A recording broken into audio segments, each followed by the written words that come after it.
I'm John Wilson. Welcome to Owned and Operated. Twice a week, we talk about home service businesses, and if you're a home service entrepreneur, then this is going to be the show for you. We talk about our own business in residential plumbing, HVAC, and electric, and we also talk about business models that we just find interesting. Let's get into it.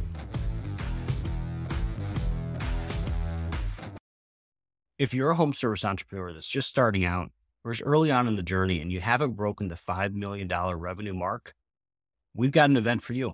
This spring in Cleveland, March 19th to the 21st, we're hosting an event at my office. It's going to be awesome. Honestly, some of the most impactful visits of my career have been visits to companies that were larger than we were, that we could take lessons from and see how they're doing stuff. Like, get a behind the scenes look. How are they structuring warehouse? How are they thinking about call center? Can I talk to their managers? Can I understand what their KPIs are? We're going to dive into all that stuff. We are here to help people get above $5 million in revenue. So join us in Akron, Ohio, March 19th to the 21st for a breaking $5 million event. Love to see you there. Details are at ownedandoperated.com. Welcome back to Owned and Operated. So today, Jack and I talk about how to survive and thrive in the shoulder season. So the shoulder season is that time of year where your seasonal business, especially HVAC, tends to have lower demand. So we talk about the few different steps that you can take short-term and long-term to make sure that you can win during the shoulder season. Thanks for tuning in. Dude, welcome back. We're recording Owned and Operated. How'd your week go, Jack? First cold snap. It's been nice to be busy. Nice. I'm excited for plumbing. Let's just say that, because realistically in HVAC, it's feast or famine, unless you're Rich Jordan or yourself. For the vast majority of small HVAC companies, I think that we have a very cyclical nature and it's weather based, and we had our first cold weather. So with that, we had our first big push. Everybody was running 6-7 call. It's been wild. Yeah, I'm sitting here like blankly staring because I'm trying to remember, because like our HVAC is like an emerging trade for us right now, where I looked back a couple years ago and our HVAC was like $60,000, maybe $50,000 in February of 2021. Mm-hmm. And like, we're now doing 600 grand a month, maybe 500 grand a month, something like that in HVAC. So like, that's 10 times in 2 years. Yeah. So I was going to say, I've seen your numbers and Rich's numbers, and nothing has made me more excited. Not that I'm going to be able to match it, but like, I saw your last year's numbers and it's where we're at right now. If I can just pump that up to you next year and then Rich the following year, that would be, I hope you hit Rich's level. Rich hits new highs and then I get your in the level. That'd be really nice. I hope Rich hears this episode so that he can hear what I'm about to say next. But like, we're about to pass him because we're bringing on our second comfort advisor here in the next month, and we have the lead flow to support it. And we've been working really hard. Obviously, we've been talking about this, but we've been working really hard on lead flow to basically push us through Q1, which is usually our harshest time.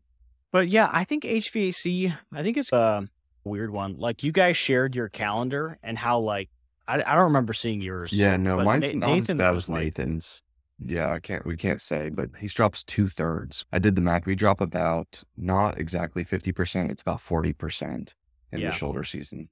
Honestly, a topic that would be interesting for today is like handling shoulder season and like how that looks, because how we've thought about that has really adapted the years as the business has grown, and like the stakes are higher. Like, there's more people on payroll. If you handle it bad, it goes really bad. And like how we think about it has really changed, even just in the last 2 years. Mm-hmm. I'm good to talk about that today because it's something that we're going through. We went through the last 2 months, September and October, were always just brutal, as well as February, March, the 4 hardest months. And we just got through them. And I think we did pretty well. What it comes down to us is the realization that our business runs on, give or take, about a 10%, 15% net. So if you look at the goal is to stay positive. It's $+1 all September, October, because the minute that you drop into the negatives, right, it's so much harder to get that back later on. For example, you lose, say, if you're running 15% nets, you had taken negative 15,000 one month. You have to make $150K to get back to zero. So whatever it takes to just zero, two, three, $10 that month. That's all it Yeah. was. And so we effectively did that, which was nice in September, October, which I can't say we did the year before. I think we took negative 20,000. And so now that we're lining everything out, like I said, we're dropping a lot less and then our baseline's higher, which has been really nice. So we're able to cover a lot more from the summer into the shoulder season. But idealistically, right, we'd run what you guys run. And that's where we're trying to really push on is how do we really force September, October to be the months that, hey, they are equal and or maybe just a slight 10, 15% drop, not 30, 40, 50, 80. Yeah. So we have a unique advantage that other companies don't have, and that's the size of customer list. Like we've talked about that before, but we have this massive customer list, and HVAC is like the up and coming trade right now. I think it's up 50% year over year. So that's a lot. And there's a huge amount of opportunity. We actually don't market for HVAC. We can't market for HVAC because if I turned on that lever, we would drown. Yeah. So that is the unique advantage. Like I want to put that out there before I start talking about what we've done, because I think that's important to understand that like in most three trade companies, HVAC drives the bus, whereas for us, it doesn't. So we get most of our new business through plumbing, like net new customers. And then all of those net new customers become new customers of the other verticals, including HVAC. So HVAC basically is riding on the coattails of the other trades, which makes it a lot easier. Do you feel that the HVAC rides that bus or plumbing? Because I've always heard plumbing keeps the lights on, HVAC is the cherry on top. And that's what I've been told throughout the last 2 years. Yeah, I don't know. Everyone that we compete against and everyone that I know that is a meaningful sized three trade business, HVAC is like 50% of the revenue. Plumbing is 30 and electric's 20. And that's not our ratio at all. So like plumbing is 50, electric is like 30 and HVAC is 20. Yeah, that's interesting. I think in our market, it's probably plumbing, at least the couple of companies I know, it's flopped, right? So plumbing is the big 50% driver, and then 30% is probably HVAC and electrical picks up 20. It's interesting. I'm curious out there for other people who are running multi-trade businesses, what that looks like and what the breakdown is. So I think one of the things, like I have some tactical stuff you can go implement today. And then I have stuff that you cannot go implement today, but has helped us quite a bit. So the stuff that you can't implement today is like you go buy another company in a different industry. That was how we got our customer list to be so big. We have 100,000 customers, but like 35 of those were from a company that just did HVAC. And then another 30 was from a company that just did drains. And then this 40 over here was from a plumbing company. And this 5 was from a plumbing company. So you combine all those together and then you can cross-sell their services using any of the stuff that we've talked about in the last couple episodes of like, hey, are you calling them? Are you emailing them? Are you sending postcards to your own customer list and getting them into the other verticals inside your business? We talked about this, 3-4 weeks ago. Great avenue. I mean, that is our driver at plumbing right now. We're booked out 3 weeks and it's all current customer base. I have tried PPC 3 to 4 times. No joke. 3 to 4 times. Yeah. Nobody is figuring it out. Nobody could figure it out. And I'm not talking like little podunk small companies. I'm talking about big agencies working for 4. Yeah. Maybe they just didn't care, but they weren't good stewards of our money. Service scalers, even if they weren't sponsoring us. Yeah. Nice. Yeah. Even if they weren't sponsoring us. Honestly, they have done a phenomenal job. First couple weeks, I think we're at like $60 per lead and $5-6 cost per click across plumbing and HVAC. Like that is nuts. Blow my mind. Nuts. Totally. I'm so excited about that. Yeah, it's good. If you get the right partner, and like I said, I've used them since, this is a little bit of a tangent, but like I came from Scorpion on to them. And the thing that ticked me off about Scorpion was like they locked you into these multi-year contracts. The way they charged management fees was a percentage of spend, and they wouldn't give us access to anything, like anything at all. So we couldn't get analytics. Like they just like served us up their version of a report. And I didn't really understand how bad that was until I was like, man, I don't think PPC is working the way it should be working. And then we start diving into this and I'm like, oh my gosh, this is crazy. Like, it's not working at all. And like, they're not doing it. And then we go try to get out. And it was like a 12-month battle to get out of this contract. It was insane. Mm-hmm. It was crazy. So we actually still have a portion of the contract for the next 5 months. We have to pay them $500 a month in like severance.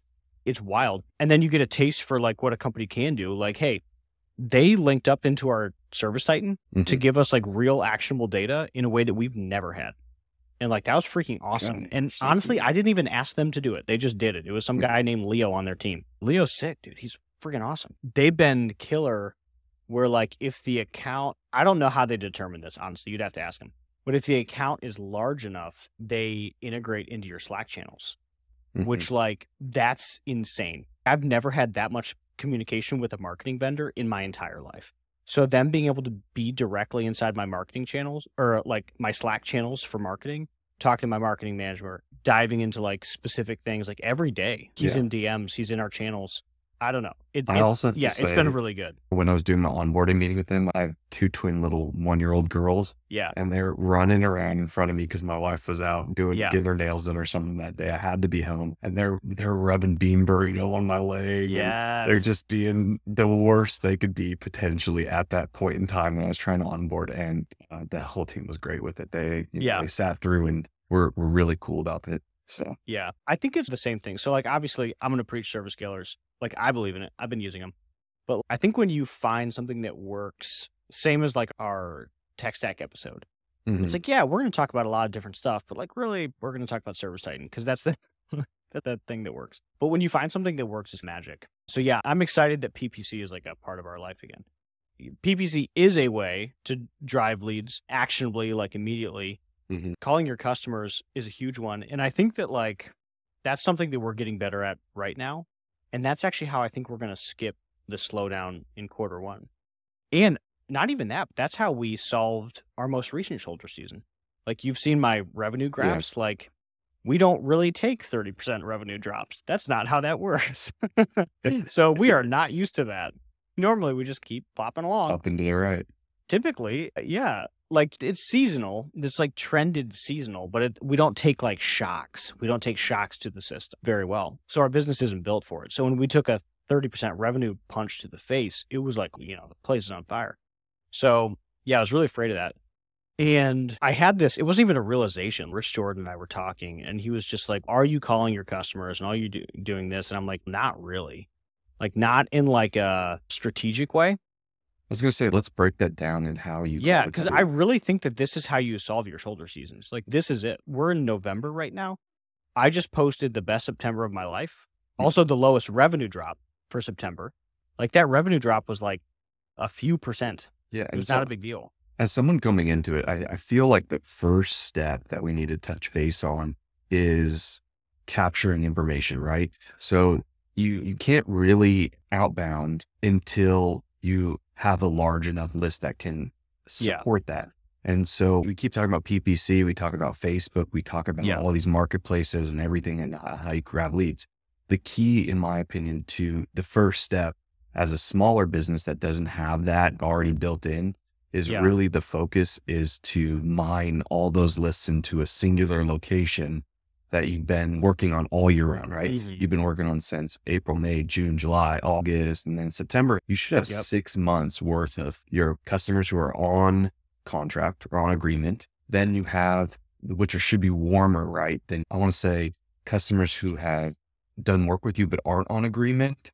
And then third, you have cold customer lists. Just those are the ones you're going to get a bunch of removes and take me off the list and all this kind of stuff. They either didn't go with you, but you still pick up a percentage of that. So that's like the number one place you have to start is how to get as many customers and customer information as possible going into these seasons. Yeah. And I'll say that this has been a really big learning for us. So I have, all the way up until 3 months ago, really undervalued the customer list. I haven't really thought about it with acquisitions. It's been like a thing, but not really something that I like place any meaningful dollars on. And the reason is simple. I didn't have anything good to do with it. I was just like, okay, I'll send them an email if there's emails. And that was as thought out as it got. Whereas now, like, I went back and looked at some of the deals I didn't do.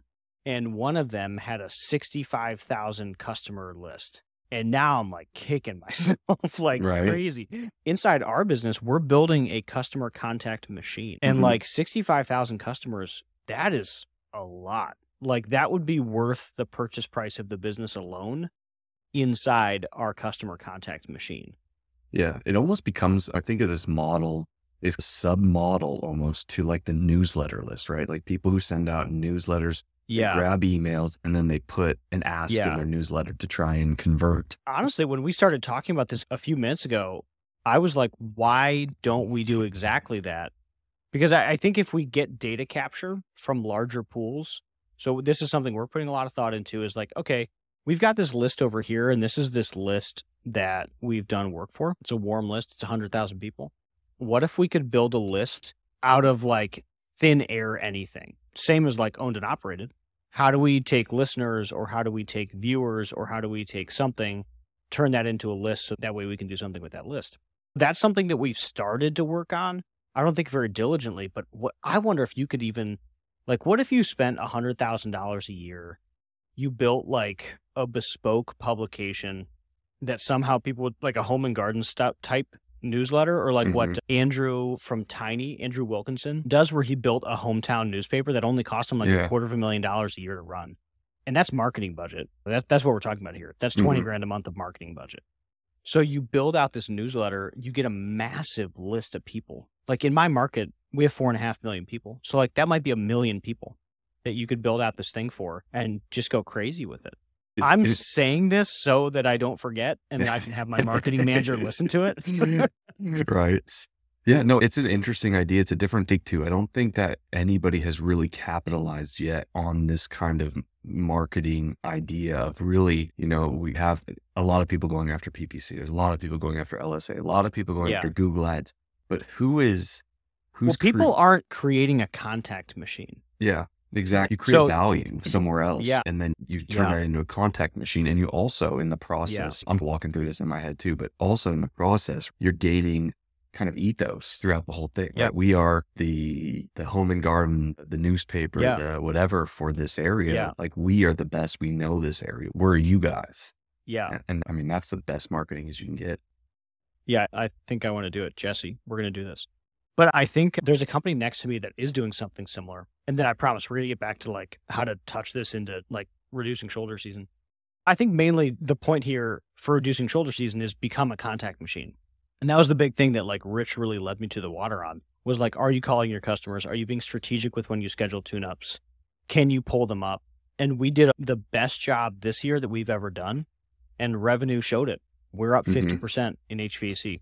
Like that's a lot. We went from 3 million to 4.6 is what we're thinking by the end of the year.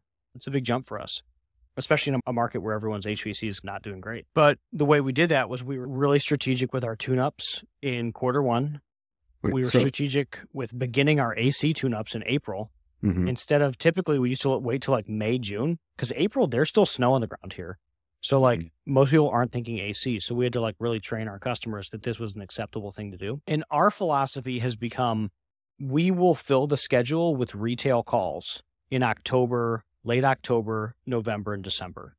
So we don't want or need membership tune-ups during those times. You don't want membership tune-ups in the middle of December when it's -3 out. It's just, you don't need it. You're going to have plenty to do during those times. So how do you get strategic about pulling stuff up into August, up into September, up into early October, or out into January, February? Yeah. So right now, our biggest thing is we got through this shoulder season. We got to get through the next one. Our plan is to book out as far as we can with our memberships and with retail tune-ups and all that stuff, so we can have our no heats. And then we will go book basically through the end of February. And in March, we will immediately flip to ACs. And it'll still be cold out. It'll be 30 degrees, but like our team will keep cranking. So that is the current strategy for us to resolve the next shoulder season. But it all starts with, are you being strategic and are you contacting your customers? Yeah. And so let's break that down. So the first step is you got your list. You did what you're supposed to. You built 1,000, 2,000, 6, 8, 10, 50, 100,000 like yourself. You built the big list, or you have one. Yeah. I'll say that you don't need 100,000. No. Rich has like 8,000 and he's doing this more effectively than I am. I was going to say, we have, I think, 4 or 5, and Yeah, we're, like I said, we're not as effective as you, but it saved us totally. this season completely. It saved us from huge hits that we Yep. otherwise would have taken Yeah. if we weren't actively pursuing it. So you build the list. The second step is, in my opinion, and this is an important one I think is missed. So there's Yeah. two ways we can do this, right? You can blast everyone, just blast new customers, old Hmm. customers, and it works. You get people. It's what we did. It's less effective than I think what Rich and you do. The Yeah. next step is one of the hard parts is gaining information, right? So you want to mass gather information. So Yep. you have this person's phone number, you have their email, but if they're your customer, you need to have their age of water heater, age Hmm. of HVAC unit, age of anything, so that you can start putting and piling those up on these Yeah. types of months, right? So you can feather in on the other end to keep your customers happy. You promise maintenance is to, Mhm. but these 2 months really need to be hit with the 13-year-old unit, Yeah. right? The 16-year-old unit. So this is like a small plug because they're also doing a great job. But we're an investor inside a company called Faraday. Are you using them? No, I don't even know what that is. So they started off in like the blue collar education, like create a text type space. And they pivoted a few times. I think we're like their guinea pig for most of their stuff, which is cool. But the big one is data plates. So what they do is they automate the data plate pickup while on customers' properties. What does it mean? So you take a picture of it, you upload it, and then they have a software that scrapes and figures out what. Scrapes it and puts it into ServiceTitan, yeah. So then you could just pull reports. Oh, that's nice. So they've helped us pick up tens of thousands of pieces of equipment in the last 6 months. But yeah, it helps with a bunch of stuff like marketing. Obviously, it helps with marketing. It also like helps know what type of equipment you're about to walk into. So you can Hmm. either bring parts or you can bring whatever. It helps with warranty information. Yeah, it helps in general, but it's also clearly a marketing tool. It'd be Being able interesting. to build a contact machine has really been the big one for us. So I think as I say some of this stuff, like the thing that I want to be cautious of, or maybe make people aware, I know and acknowledge that the resources that I'm working with our business are different than many of the listeners. Wow. And yeah, me and Jax, when I'm talking about this stuff, I genuinely believe that it can be implemented at a smaller scale. Like I have to do it at a larger scale because our scale is larger. When I talk about launching these teams or launching these initiatives, like the scale is bigger because we are bigger. But like there are plenty of people that are doing what I'm doing scaled down to their business. I think that's what the joy of this podcast is, right? Is we have you and suppose me growing, Yeah. well, both of us growing, but me growing at that 0 to 5 Yeah. and you going in that much higher range. And I think that me implementing these is proof in the pudding, right? I heard the same conversations that you and Rich did Yeah. or had, and we implemented it this year. And like I said, it wasn't as effective. And that was mainly because we just didn't have the resources in place to, and we haven't Mhm. had ServiceTitan long enough to really gather that equipment data on Yeah. each customer that we have and all this kind of stuff. So it Well, still equipment works. data is part of it, but the other part, and this is like honestly, it's so dumb, but it's been the most important thing that's happened in our business in the past 3 months for marketing is like, are you contacting your customers? Like, that's it. We have not only the responsibility, but we have total control over that schedule being full every day. And I think that once I owned that and accepted that as like, that is correct, that is when things started really changing. Once I understood that I was actually accountable and fully in control of that, then you can build processes to make it happen, which is what we did. It wasn't Mhm. like we're going to think and then grow rich or whatever. It's like, no, we're going to believe that we are accountable for this. And then we're going to build teams out to solve this problem. Because, like, our shoulder seasons are the single largest barrier to growth in our company. Like, that's it. Because when that happens, like layoffs, you lose momentum, and momentum is like invaluable. It takes so much work to kickstart a company in and out of growth mode, like so much work. And the moment you start doing layoffs because you got slow, you're out. So like you can't take 6 months to kick back in because then you won't actually get back in there till August. And then you only have 3 months. So contacting your customers, knowing that you're fully in control of that schedule being full and coming up with a strategy to fill it regularly. Could be clubs for sure. Clubs play a big part of what we do, but also just non-members too. A lot of people do tune-ups. How do you contact them? What way do you prefer? So, I mean, Yeah. we did email blasts and text message, Yeah. SMS. Do you have a preferred method or you just hit them with both as well? Our most successful has been phone call. Actually, physically calling them?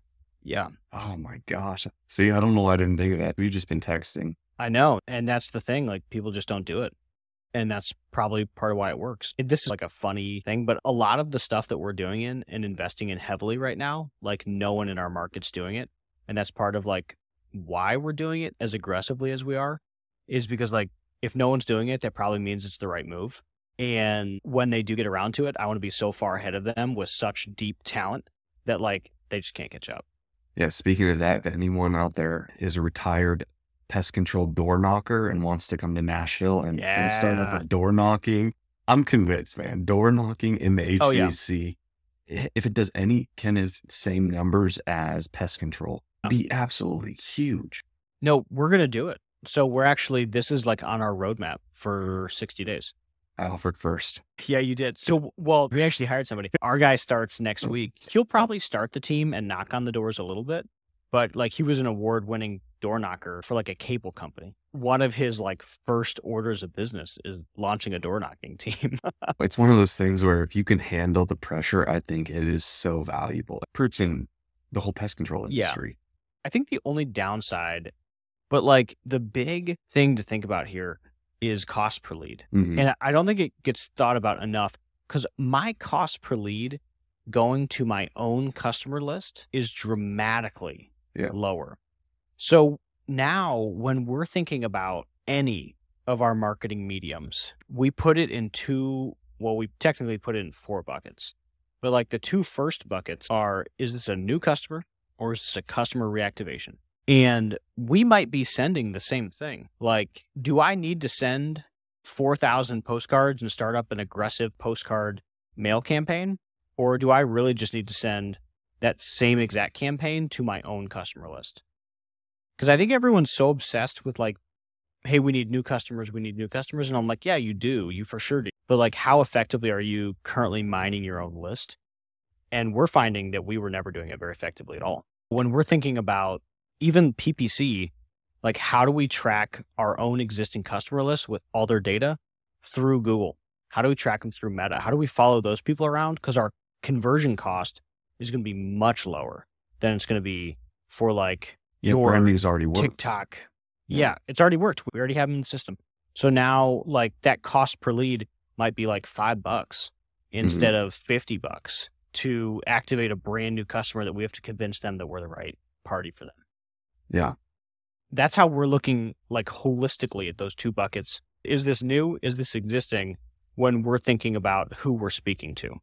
If it's existing, here's the list of 100,000 people. Let's segment the audience how we want it. If it's new, we did a data study to create a lookalike audience to these 100,000 people, like the best of those 100,000 people. So that way we're targeting people that look a lot like that. That way we can continue to get people that we have the highest close rate on. Yeah, that makes sense. That's fairly, if you've done anything on like Facebook marketing and creating lookalikes, and it's all fairly standard. So that makes a lot of sense. What do you think that the door knocking, I know we've kind of gone off the minding your own customers. I think you can door knock your own customers. That's how I got onto that. Okay. Is like when you're thinking about a list, I really think this applies to every single marketing medium that you have. That's not like TV. But my argument for TV would be, can you retarget your existing customers using YouTube and use the same ad? So I think it's every marketing medium. So for door knockers, it's can you just knock on your existing customers' doors? And I think that's amazing too when you get into that 3 trade or multiple trade business too, because you want to keep your customers at top of mind across all 3. They might love you for HVAC, but you want them calling for electrical and plumbing too. Yeah. Do you know what like just general rule of thumb for the average lifetime customer, and not cost, but value across the 3 trades is nationwide? We don't have a good measurement on that. And I think that there's like conflicting. That's why my problem is I've heard conflicting things. I've heard 60, 100, somewhere in there. But point being is across 3 trades, if you can keep that customer in your wheelhouse over the course of 10, 15 years, it really adds up. And so I think that's part of the strategy is you keep marketing back to that customer base and let them know that you care about them and that they're top of mind. And in the long run, it really pays out. All of it bringing back to Surviving the shoulder season. Surviving the shoulder So, season. yeah, so my firm belief is if you can master your shoulder seasons, like the only season that you ever need to worry about is the shoulder season Mhm. because your peak seasons are going to take care of themselves. Like that is already going to happen. You're always going to have a record month every year. That's always going to happen. Like you basically throw that in the books. Doesn't matter. The only thing that you really need to worry about is surviving and ideally growing in those shoulder seasons. And how do you maintain a strong gross margin? I agree. I mean, like summer is always good. We beg for summer. We're jam packed. We don't have a single Yep. day really. It's slow. But the company Five, that's going to win is the one that like big. does okay in March. And I think we're seeing actually, though, in the industry, a full baseline lowering for some companies. Like they just missed the mark even in summer and winter. And I'd still say, hey, if you are not producing in any way, shape, or form to your standard that you're looking for, that's always a lever that I think is valuable to pull at some point if you have a large enough customer base. And in the end, Like adding a new trade. I don't recommend adding a new trade if you're missing your mark by, say, you're 20% down in the middle of summer on HV. That's what I all think my you should- competitors are doing right now. Yeah, Which I think is like, that sounds like a death spiral. that's what I'm saying is you shouldn't be reallocating money somewhere else. They should be focusing inwardly saying, hey, Yeah. I need to focus on getting HVAC right. Let me pull that lever to talk to my own customer base. And I don't Yeah. think it's happening. So Yeah, no, it's for sure not. And I'm so grateful. if anyone's in Nashville, stop listening to this. Let's get Yeah, out of yeah, here. yeah. I have Yeah. enough competition. Yeah. I have a group of competitors right now that are normally like strong competitors. And I think maybe I overestimated their capability because, like, I don't think that I'm as strong as some of the people I compete against in a number of ways. And the reason is easy. We got here from acquisitions. We did not get here from being best in class marketers, but like we're catching up quick. But these guys did get here by being best in class marketers. Mhm. That's how they got to 15 or 20 million. So it is shocking to me when like they're losing at their own game. And like it's in an embarrassing way, not Well, understanding core principles. What are you that's doing? exactly it, though, is I know we had this conversation on why companies are seeing that drop 20, 30% that were best in class marketers. And I think I have a little different perspective is I think that the last few years have been so easy in terms Yeah. of PPC, LSA. Put money in LSA, it spits out something. And that's the same reason that there's some of these agencies out here that the bigger ones, they're supposed to be the best and they're just not producing. It's the same reason that these HVAC companies and these plumbing companies are producing. It's because they've been just throwing money into this machine and going Facebook marketing circa 2016, 2015. Like you Yeah. just put money in it and it has ROI, like just Yeah. because. And then now we finally got to the first year or the second year of, hey, it's not like that anymore. It's basically been 9 months of LSA not being what it used to be. We had this conversation with Vaza Yeah. and he talked about that as well. But yeah, interesting time. So there's a few things you can do to help your shoulder season. One, takes a long time, but buy a business in a totally different industry. That way you can call those customers and cross-sell your services. That's a long play. It worked for us, but honestly, it's just starting to work for us because we didn't even know that we could play that until the last couple of months. So I am not pretending to be Mr. Smarty Pants over here. But I do think that like our own customer list is how we double in the next like 18 months. It's that much of an opportunity. And then the next one, memberships is a big one. And how frequently and how good is your customer contact? I would urge most people, if you are slow and your CSRs are doing nothing, make them outbound. And we put that Mhm. muscle into our business like a year and a half ago. And we've gotten a lot better at it as time has gone on. But like CSRs will typically just wait for inbounds and they'll do administrative stuff, they'll do other stuff. But like what we put into place a couple years ago is if there's not enough inbounds, you start outbounding by 2 p.m. Like you flip the script, let's go chase down calls, typically to our members.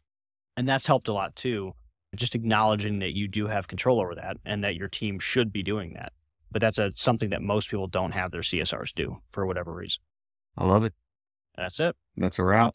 We will all win this coming shoulder season in February, Well, March. We'll report back. Yeah, we'll report back. I'll Matt- probably be crying. The depths of February. I haven't seen the sun in 6 months. Yeah, it's going to be terrible. I'm messaging Jesse right now that like, I think I want to do that publication. I think that would be wild. That'd be pretty cool. Like, how do we create something that gets 500,000 emails and addresses and names and phone numbers? And I don't know how to do that without creating just a media company. Well, this is it.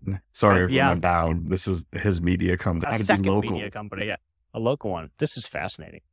Honestly, though, people do this on Facebook. Even on Twitter, there's that guy, DeLong was his last name, and $0 to $500,000 Facebook newsletter in 6 months. And every week he did an update on it, but he wouldn't tell you what it was until the very end because he didn't want to push it. Wait, what was he talking about? He wouldn't tell you.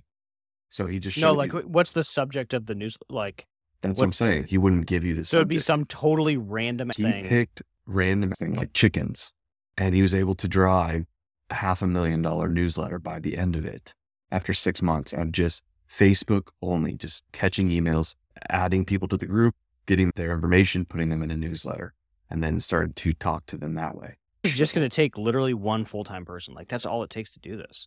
20,000 people. 20,000 people in that group. This is crazy. This was a good one to end on. Okay, so thanks for listening. We started off with how to impact your shoulder season, and we seem to always just end up back on marketing, but that really is how to cover your shoulder season. More leads. That's the key. Yep. Yeah, that's the key. So thanks for tuning in to this week's episode. Hope you enjoyed it. If you do, hit like and subscribe. If you hated it, tune in next time and maybe it'll be better. I don't know. All right. See ya. Thanks for tuning in to Owned and Operated, the podcast for home service entrepreneurs.